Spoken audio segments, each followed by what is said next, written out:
Men, Kris Walser's in next. Got it full steam ahead at Shane's Rib Shack for a Thursday. Getting Kris in the house, and when Kris comes in, it means thank you, Ryan. It means I know to go in that pocket and get that check for you for last week. We got everybody square. Doing good. Hope you are. I am.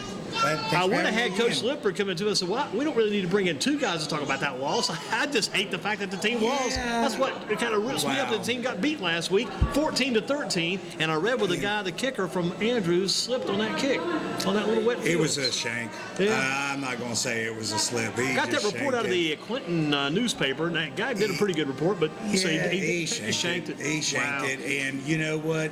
When the playoffs started, the very first time, I guess it was 3 weeks ago today, you had me here talking about. We really had you. I thought about when I walked in that door that we had you here back in the summer that one night. It was like a thunder. We were setting up equipment outside. Became a huge thunderstorm, so hot you can hardly move. But we've come a long way. You've come a long way since then. Well, 3 weeks ago you said, "What is the kicker's name?" It's I believe it's Cuevas. Cuevas, yeah. Cuevas. I think it is Cuevas. Yeah. Cuevas. Ian Cuevas, I think. Something like yeah. And you said, "Who is the kicker?" And you said, "Boy, that so many times comes down to the kicker." And it was one of those slugfest football games. Now it was 7-0 Clinton going in starting the fourth quarter. Just people who saw that Andrews lost automatically became disappointed. Lost to Guilford County team. They're gone. Yeah. But in your standpoint, was it the fact that Andrews played bad that night, or Clinton was just playing a good game? Man, the Clinton Dark Horses overall team speed on defense was phenomenal. Their team speed, they just if you look at it with it's Raekwon Faison, and then Raheem Skinner, who's a 2,000-yard rusher, right at it. Faison like 800 yards for the season, and Tyon Wright, another running back. They run the straight T, and that's pretty much their linebacking core, playing both ways. So you've got those speedy backs, and that's your speedy linebacking core. And Raekwon Faison, his closing speed on a tackle was some of the best I've seen this year. He got there quick. In a hurry. And I've seen Travis Steele on that pitch sweep they run on that right-hand side. I've seen him beat teams to that corner every time. I called him 4 games this year. And Faison, actually several times, Faison and Skinner were there waiting for him when they come around the corner. And I was they were well schooled and well prepared for that game. They knew where to be, didn't they? They knew where to be. Wow. Yeah, and they were good, but at the same time, did it come down to 1 or 2 plays, or it's just over the course of the game? Andrews well, just they went. They had Clinton in the first quarter had a really nice long sustained drive, scored a touchdown, so it was 7-0 going all the way to the fourth quarter.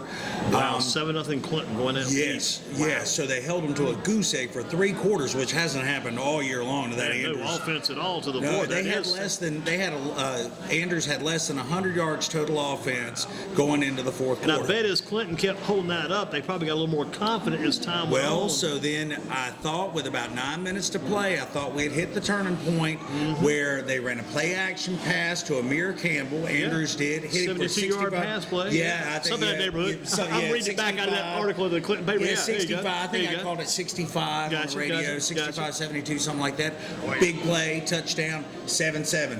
Boom, just like that.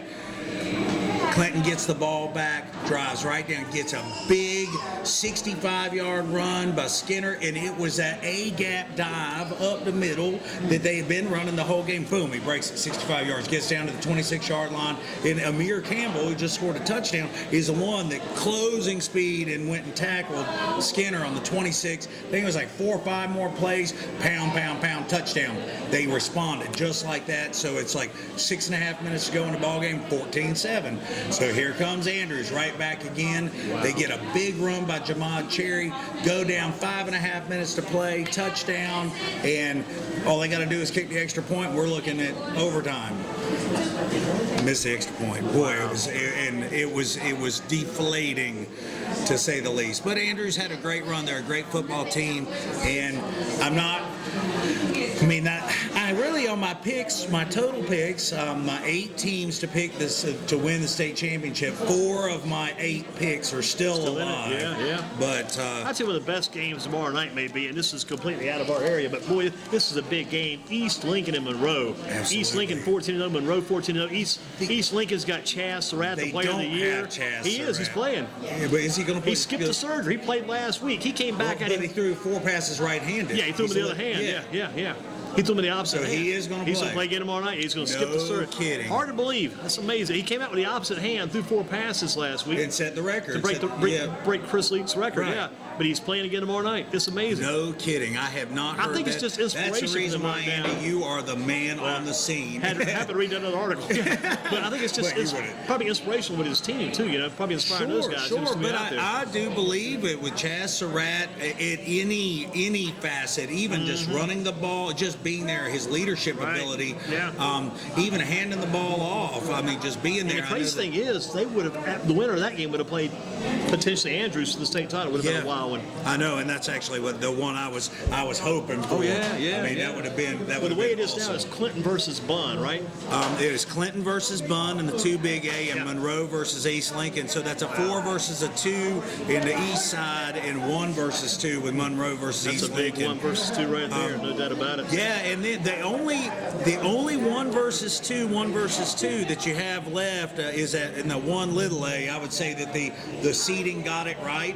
So the Plymouth, which was my pick, Plymouth versus Southside, 1 versus 2, and Community School of Davison versus Robinsonville. Now Walkertown is playing who? Mountain Heritage, is that right? And I was going to, Walkertown, is that right? I was trying to guess the other day. Walkertown is Mitchell. Mitchell, yeah, Mitchell. Walkertown, And man, what a great season they have had. Oh, man, 9-5. They've had a fantastic year. I do remember they kind of popped up on the radar screen. Did they beat Reedsville or played them to a tight game? Played them a tight game, tight game. Boy, they beat that unbeaten East Surrey team and doubled them up 28-4. That was huge. Yes, but congratulations to Walkertown. You got Walkertown still in it. You still got East Forsyth still in it. You still got Eastern Alamance. If Eastern Alamance doesn't win, everybody's got to be pulling for Eastern Alamance in the MidState 3A, right? Yeah. Well, yeah. And boy, was I hoping for that Eastern Alamance Moorhead. Yeah. What a great season Moorhead had. But boy, in overtime losing last week. But Eastern Alamance, Rocky Mount, Kings Mountain, an 8 seed. Other than Northern Guilford, they're or actually Walkertown's a 10. Walkertown's a 10. Kings Mountain. So Kings Mountain, South Point, and Eastern Alamance, Rocky Mount. I look for Eastern Alamance, South Point, and that's. I'll tell you, South Point is a traditional. You grew up there in that way, that area. I did. Belmont, South Point. I mean, that's like football town down there. Plus, Crest is obviously football town. Yeah. Crest has got a fairly new coach this year too, which is kind of his crazy. first year, because Mark Barnes went on to South Carolina. Took off, but took him to the state championship last year, in which that's what I thought was interesting. I kind of joked at the beginning of the year that Crest, they're moving up to 3 Big A, finally getting out of Havelock's way. So Havelock and Crest, or at least Crest not having to go through Havelock to win, and so they move over. And boy, Crest, Northern Guilford, would that not be a fantastic? Boy, how big of a playoff season has C.J. Freeman had? He's kicking about 250 a game now. He stepped it up. Unbelievable. And I hear he's having some shoulder issues. He's built for the playoffs. Having some shoulder issues. They're bringing him out, popping it back into socket, and putting him back in. I got to meet him a couple weeks ago here. Today started practice Tuesday and Wednesday, both days at Guilford College on that turf field, and they're playing at Durham County State tomorrow night on a turf field against Southern Durham. Yeah, I heard. They moved it over to where Central plays. Yeah, because exactly. I think last year didn't they? Isn't this a rematch of last year's semifinals in the Northern and South? Last year Northern was in the West for some crazy. Last year they got beat by. Who they got beat by last? No, they won last year. It might be. It might be a rematch. South side. Because the year before, so they went down to Crest and got beat 2 years ago when Coach Roscoe was away for that 1 year, and Coach Thomas coached them that year. Last year, I can't remember for sure. Well, I know they did play in East last year, probably because they played Weddington for the final for the championship last year. Well, I know that Southern Durham, they I think that their loss last year, they kind of blamed it on their field conditions, is what I heard from an insider, right? And that they had opted to move over to where Central plays. Exactly. And so better field, better conditions. We should see 2 great teams on the field tomorrow night. I think so. Yeah, I think Northern may have the edge because of that playoff experience. Absolutely. And that coaching experience. Yes, hard to take that away. I mean, the legend, Johnny Roscoe, I mean, you can't. And like I say, C.J. Freeman is, I mean, the playoffs are just like, it's almost like he goes home for over the river and through the woods. Yeah. To the playoffs we go every year. And what a great kid too! Yeah. I got to meet him a couple weeks ago. You're right. And very humble kid. Very humble kid. Very nice. Very respectful. Yeah. I was very impressed by him. I could definitely see what the scouts see in him.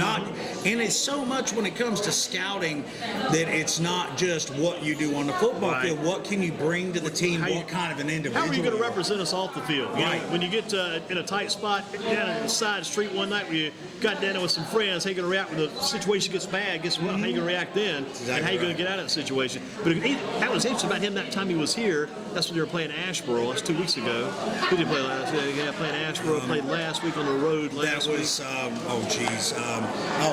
Terry Sanford. Yeah, played Terrace, number 1 seed. But the week he was here, he was going to play Asheboro that Friday night. Yeah, and then go home, go to Wisconsin. bed, and then drive to Raleigh, fly to Raleigh.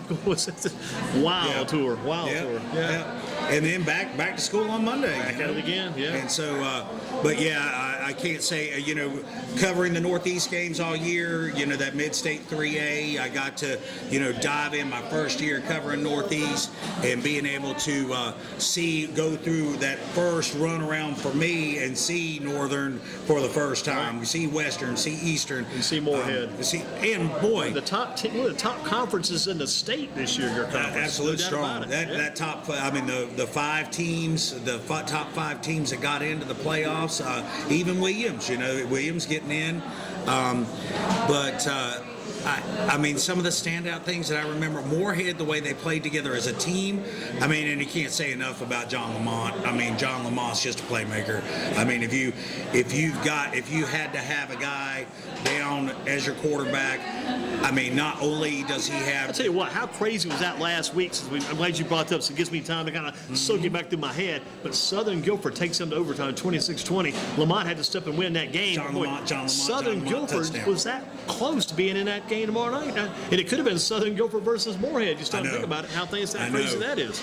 I know. I was. Southern Guilford, Ray Shaw Knight, those guys, they were right there with it against East Alamance. East Alamance passed a big test last week. They did. Yeah. And I think that it is probably pretty good sledding for Eastern Alamance now. I think they should be ready now. Yeah, I think they're good to go. And I think that Northern, but I had thought that Dudley was going to lose in the regional finals. That was my pick earlier. No, I had said that earlier. Now, looking at what's happened there, Charlotte Catholic is a great matchup for them. I think that they definitely hold the edge over Charlotte Catholic, and then I don't think Rose or New Hanover can come anywhere close. So I think it's Dudley's to lose. How New Hanover disposed of Durham Hillside like that. It kind of caught my attention. Yeah, but Hillside has had some questionable games. They were really up and down through the season. I went back and watched some film on them, and Abdul Adams at running back, good ball player, had a good quarterback. I think Chauncey Calvert, what his name was, but a decent team. Like I say, up and down. But what about Page and Middle Creek? Man, oh man, would I not like to see Page East Forsyth rematch for the state championship after that fantastic game, that Thursday night game earlier this year. Hurricane Joaquin on our hills, raining like crazy, and a questionable no touchdown call to Overton in the corner. And you can go back and look at the film. You obviously the camera guy up on top of the press box had a better look at it than those two officials that were 40 yards away. Yeah. And I don't know how you can make that call and say that it was incomplete when neither of them obviously saw it. But you look at Mallard Creek, who just knocked off Huff, who beat them during the year 31-28 in overtime. Mallard Creek beats the Huff Huskies, beats them 44-0. That's a statement right there. It is. It really is. Man, so if I were playing Mallard Creek, I'd say, listen. That 4 big A, I tell you what, they said Middle Creek and Page, East Forsyth, Mallard Creek. I really don't. Because Middle Creek's got a quarterback. I think he ran for 3 and threw for 2 last week, touchdowns. He's definitely a threat. Yeah. But boy, Mallard Creek, if I was playing against that team, I'd say, I got to go back, bring some guys in that played for me a couple years ago. Two of those guys now are in prison, but they're due out tomorrow. Let me get those guys, to face Mountain Creek, because that team is tough. Right. Oh, that 4 Big A, I don't think that you can pick. It might have been a bad thing that Mountain Creek lost those 2 games during the year, because everybody looked at that record and said, hey, they got a big chip on their shoulder then. Yeah, they're down to a 6 seed. So it's 1 versus 6, 1 versus 6 there in the big game in Kernersville tomorrow night, Mountain Creek Eastern Site. There will not be any room there. I don't think there's going to be much room at Dudley. Going to be some packed houses down in. I'll be listening to you and Dennis. Be cranking it out tomorrow night. Yeah, I can't wait. I'll be sitting there for this will be my first Friday night at home in 16 weeks. That's a landmark night too, because you call those games all year long, and you're calling. Now you got that one night you're not working. It's a landmark night. Yeah, well, I mean, it is. Wow, I would have never thought, Andy, just sitting back in August when we were out there, outdoors, like you said, and then we would be sitting in here in December talking about calling 15 games in a row. Yeah, that's amazing. Highly successful. You guys had a lot of success this year. Well, I appreciate it. It was so much fun. I'm going to be counting the days to the 3rd week in August. And if I'm Coach Lippert, I'm already coaching for next year. Oh, probably. he is. He really is. And because I do have a lot of inside information when it comes to Northeast and calling them, and being around the team all season, they got Gerald G. Simpson at quarterback, transferred over. It was like July, so really just to learn the offense in 6 weeks was a real tough step, to get him in and then to get him settled. All about that installment, trying to install that offense. Yeah, and then really Coach Lippert didn't have a whole lot of time to work on some of the fundamental things that you would typically work on the off season: your footwork, your speed, your weightlifting.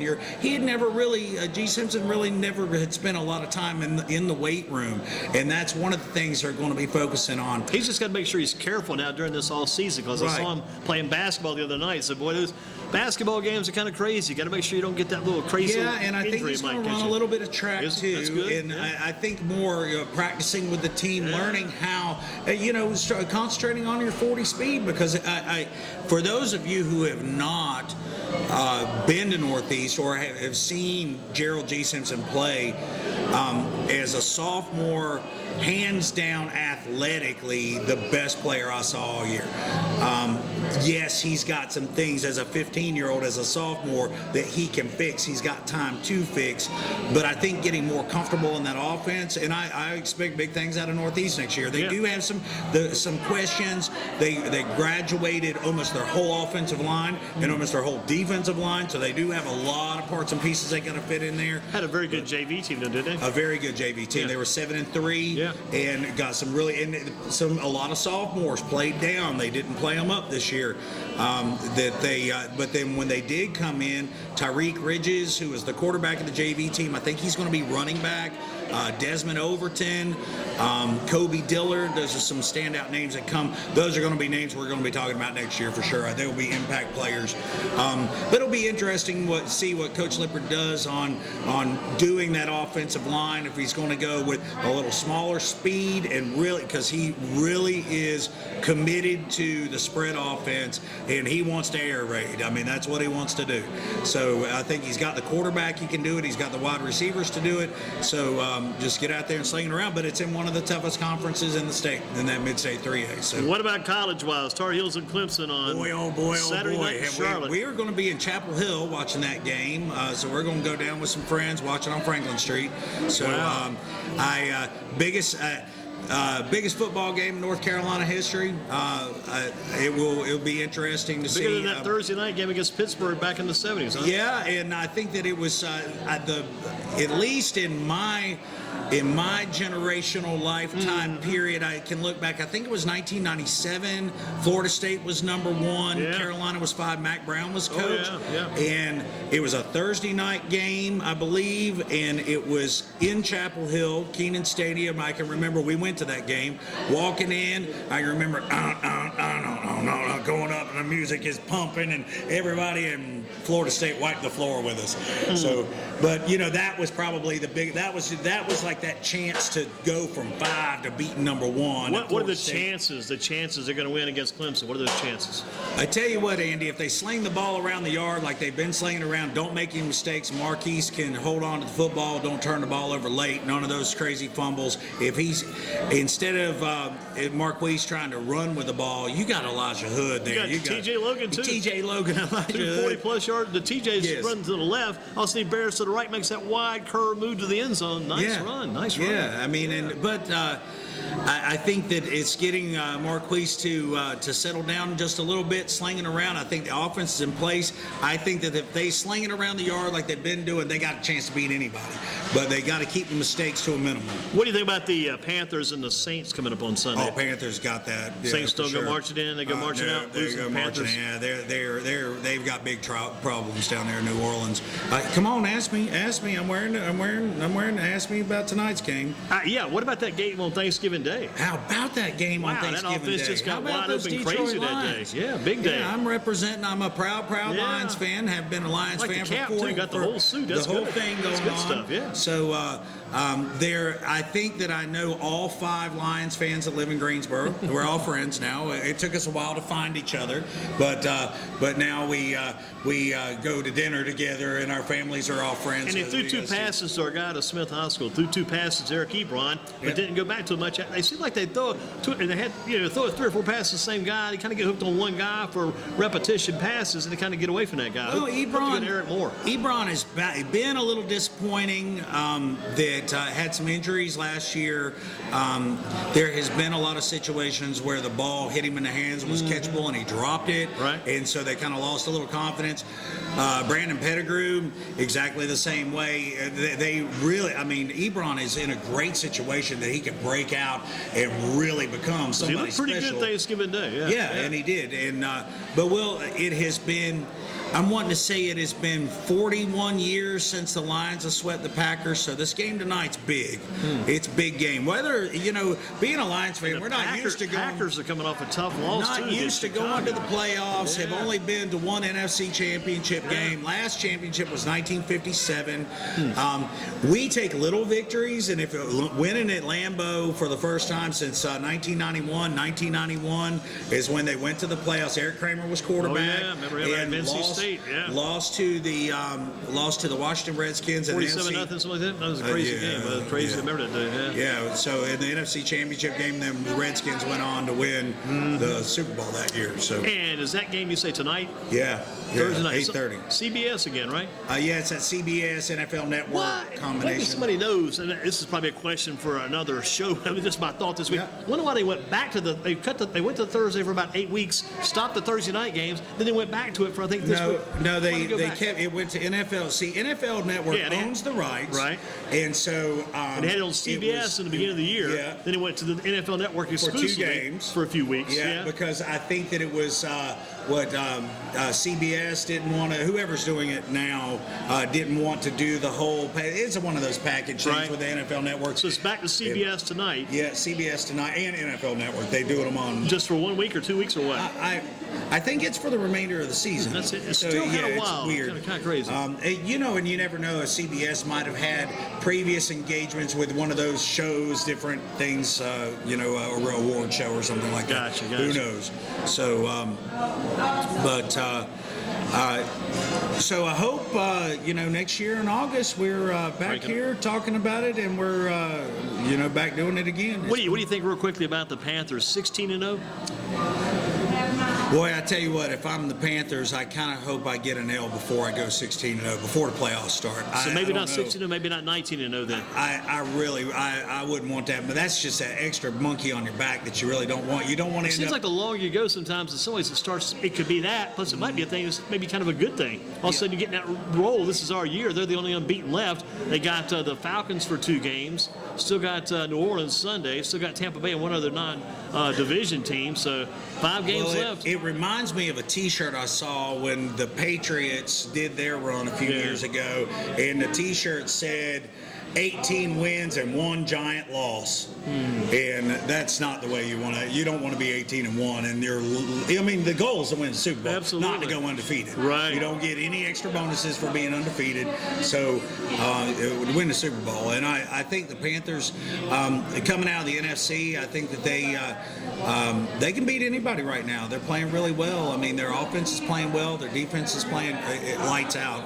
So they've been really exciting to watch. So, I was a Lions fan for 20-odd years before the Panthers were created, so they're always my second team. You got to root for the local team, but if it's Lions and Panthers, I'm rooting for the Lions if they're playing each other.